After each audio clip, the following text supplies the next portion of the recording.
अब यार मुझे एक चीज समझ नहीं आ रही, आखिर इनका क्या मकसद है और ये लोग SCPs को उनकी क्लासेस के अकॉर्डिंग कैसे सेट कर रहे हैं। मतलब कि SCPs को पता नहीं कौन सी ही क्लासेस में डाल दिया जा रहा है। चलो हमें ये तो समझ आता है कि अगर खतरनाक SCP है तो उसे कीटर में डाला जाएगा, और कोई SCP जिससे हमें खतरा नहीं है तो उसे सेफ क्लास में डाला जाएगा। लेकिन कुछ समय से SCP फाउंडेशन वाले पता नहीं कैसे ही नशे कर रहे हैं कि कुछ ऐसे SCPs भी हैं जो कि बहुत ही खतरनाक है लेकिन उन्हें सेफ क्लास में डाल दिया है। और उन्हीं में से एक SCP के बारे में आज हम डिस्कस करने वाले हैं जो कि काफी लोगों को अपना भोजन बना चुका है लेकिन फिर भी उसे सेफ क्लास में डाला गया है। तो चलिए जान लेते हैं SCP-1563 के बारे में। नहीं, SCP-1561 नहीं, वो भी नहीं, SCP-1562 के बारे में। जी हाँ, SCP-1562 जो कि एक सेफ क्लास SCP है, ऐसा SCP फाउंडेशन को लगता है। लेकिन कोई भी इंसान सेफ क्लास समझ के अगर इसके पास जाएगा तो वो उस SCP का शिकार बन जाएगा। तो चलिए फिर जान लेते हैं SCP-1562 के बारे में।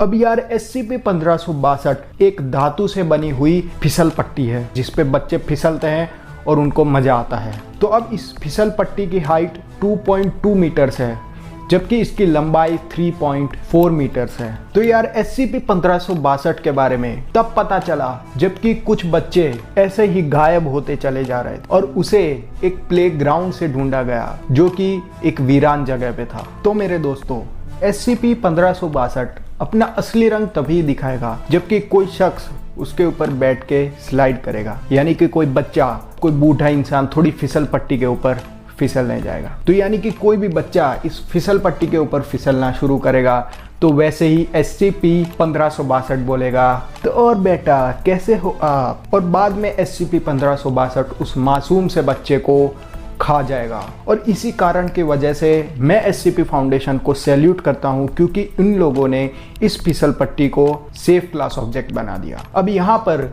इस फिसल पट्टी की सबसे चौंकाने वाली बात यह है कि ये सिर्फ इंसानों को ही अपना शिकार बनाता है, यानी कि अगर कोई गली का कुत्ता या बिल्ली इस फिसल पट्टी के अंदर से गुजरेगा तो उसे ये फिसल पट्टी कुछ भी नहीं करेगी। लेकिन जैसे ही इंसान इसके चंगुल में फंसेगा तो वो इसका भोजन बन जाएगा। तो यार अब होगा ऐसा कि कोई भी बच्चा अगर SCP-1562 के ऊपर चढ़ेगा ये सोच के कि मुझे तो यहाँ से फिसलने में मजा आएगा, लेकिन उसका मजा तो सजा बन चुका होगा क्योंकि SCP-1562 के अंदर जो एक बार सवार हो जाता है उसके बाद वो कभी बाहर निकलता ही नहीं है। फाउंडेशन के लोगों का ये कहना है कि इस फिसल पट्टी के एंडिंग के 15 सेंटीमीटर से पहले ही लोग गायब हो जाते हैं। तो हालांकि ऐसी घटनाएं घट चुकी थी। अब SCP फाउंडेशन का बस एक ही काम था और वो ये था कि इस फिसल पट्टी के बारे में पता लगाना कि आखिर तो ऐसी क्या चीज है कि इस गोले के अंदर जो इंसान जाता है वो वापस निकल नहीं पाता। तो उन लोगों ने टेस्ट सब्जेक्ट्स को इकट्ठा करना शुरू किया और एक बाद एक उन सभी को अंदर भेजा। तो अब उन लोगों ने कुछ ऐसा किया कि टेस्ट सब्जेक्ट्स के पीछे रस्सी बांध दी। उनका लॉजिक काफी आसान था कि हम तो भैया इस फिसल पट्टी के अंदर अपने टेस्ट सब्जेक्ट्स को भेज देंगे और जैसे ही उनको कोई भी खतरा महसूस होगा तो उनको निकाल लेंगे। लेकिन यहाँ पर तो कोई हलवा बट नहीं रहा, ये तो कोई मजे की फिसल पट्टी नहीं है, बल्कि ये तो एक राक्षस है जो कि इंसानों को अपना भोजन बनाता है। ठीक वैसा ही जब उन्हें ये पता चला कि वो सब्जेक्ट्स जो कि रस्सी के द्वारा बांधे गए थे उनके साथ काफी बड़ी ट्रेजेडी हुई है और जब उनको बाहर निकाला गया तो सिर्फ रस्सी ही आई, वो सब्जेक्ट्स तो बाहर आए ही नहीं। तो यार अब जो लोग इस फिसल पट्टी के अंदर घुस चुके थे वो लोग तो अब बाहर आने नहीं वाले थे। तो SCP फाउंडेशन ने उन लोगों के साथ कम्युनिकेट किया और उस कम्युनिकेशन की डिटेल्स अब मैं आपको बताने जा रहा हूँ। लेकिन उससे पहले अगर आप इस चैनल पे नए आए हैं तो इस चैनल को सब्सक्राइब, क्योंकि SCPs वाली एक से एक वीडियोज आप तक पहुँचती रहेगी। तो चलिए शुरुआत करते हैं ऑडियो लॉग 1562-A1 से। जब SCP फाउंडेशन ने कम्युनिकेट करने की कोशिश की उनके एक पर्सनल D2445 से, लेकिन उसके साथ कम्युनिकेशन सस्पेंड हो गया जब उन लोगों ने उसे बाहर निकालने की कोशिश करने के बारे में डिस्कस किया। तो अब कम्युनिकेशन सस्पेंड होने की वजह से फाउंडेशन ने एक और D क्लास पर्सनल को उस फिसल पट्टी के अंदर भेजा इस बार उन लोगों ने पूरी तैयारी की थी। उसे रस्सी से बांधा हुआ था, उसके सर के ऊपर बत्ती लगाई हुई थी, उसके साथ तस्वीरें खींचने वाले और साउंड रिकॉर्ड करने वाले यंत्र भी मौजूद थे और उसके साथ एक जीपीएस ट्रैकर भी लगा हुआ था। और बाद में D2445 पर्सनल के साथ कम्युनिकेशन वापस रीएस्टेब्लिश हुआ और उसे इस प्लान के बारे में बताया गया जो कि SCP फाउंडेशन का था। तो चलो फिर अब मैं आपको बताता हूँ ऑडियो लॉग 1562-A2 के बारे में। अब इस बार फाउंडेशन ने एक पतले से सूखे से और टिंगे से पर्सनल को भेजा उस फिसल पट्टी के अंदर, जिसे फाउंडेशन ने कहा है D8600। अब ये उस फाउंडेशन के पर्सनल को इस तरीके से रिप्रेजेंट किया गया है। तो अब D8600 पर्सनल काफी लकड़ी जैसा सुकड़ा सा था, तो फाउंडेशन को ऐसा लगा कि ये आराम से फिसल पट्टी के अंदर से निकल जाएगा और उसे कोई भी डैमेज नहीं होगा और बाद में उसे वापस भी निकाल लिया जाएगा। लेकिन हमेशा की तरह फाउंडेशन इस बार भी गलत साबित हुई। तो अब घटना कुछ ऐसी हुई कि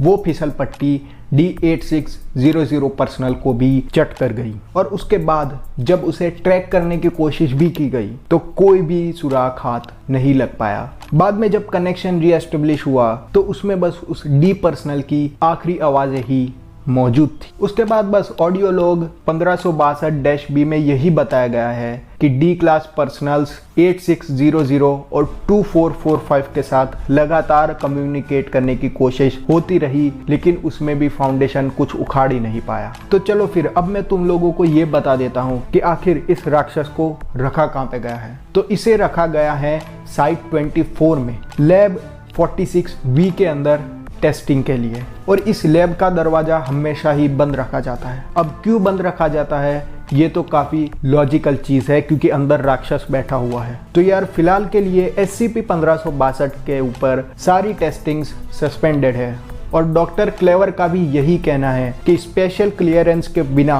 किसी को भी इस लैब के अंदर दाखिल ना होने दिया जाए। तो यार बस इतनी ही कहानी थी SCP-1562 की। अब मुझे एक चीज बिल्कुल सच बताना कमेंट बॉक्स में, क्या तुम लोगों को ये SCP सेफ क्लास ऑब्जेक्ट नजर आता है? अगर तुम लोगों को ये नजर आता है कि ये SCP एक सेफ क्लास ऑब्जेक्ट है तो मैं मान लूंगा, मैं आंख बंद करके ये चीज मान लूंगा कि SCP-1562 जो कि लोगों को सरेआम निगल जाता है एक सेफ क्लास ऑब्जेक्ट है। तो यार मेहरबानी करके कमेंट बॉक्स में ये जरूर मुझे बताना कि क्या तुम लोगों को ये SCP क्या सच में सेफ क्लास का प्राणी लगता है? जरूर बताना इस चीज को। तो यार बस यही था कुछ आज की इस वीडियो में SCP-1562 के बारे में कहानी। तो अगर आपको ये वीडियो पसंद आती है तो इस वीडियो को एक लाइक ज़रूर से कर देना। अगर आप इस चैनल पे नए आए हैं तो इस चैनल को सब्सक्राइब भी कर सकते हो, और जिन लोगों ने इस चैनल को सब्सक्राइब करके रखा है उनका मैं दिल से धन्यवाद करता हूँ। और हाँ, अगर आपने हमारे इंस्टाग्राम अकाउंट को चेकआउट नहीं किया है तो उसका लिंक नीचे डिस्क्रिप्शन में दे रखा है। आप ऑब्वियसली हमारे इंस्टाग्राम अकाउंट को भी चेकआउट कर सकते हैं, जिसपे मैं बताता रहता हूँ फ्यूचर में आने वाली वीडियोस के बारे में। और अगर आप इस वीडियो को भी शेयर करना चाहें तो ऑफ कोर्स कर दीजिएगा अपने उन दोस्तों के साथ जिनको SCP के बारे में जानने में बहुत इंटरेस्ट है। तो बस यार वीडियो को अपनी यहीं ख़त्म करते हैं। आई होप कि आपको ये वीडियो पसंद आया होगा, और मैं तुम लोगों से जाते वक्त बस एक ही चीज़ कहना चाहूँगा, इस तरह के राक्षस SCP से सावधान रहो, सतर्क रहो। तो बस फिर मिलते हैं नेक्स्ट वीडियो में, तब तक के लिए धन्यवाद।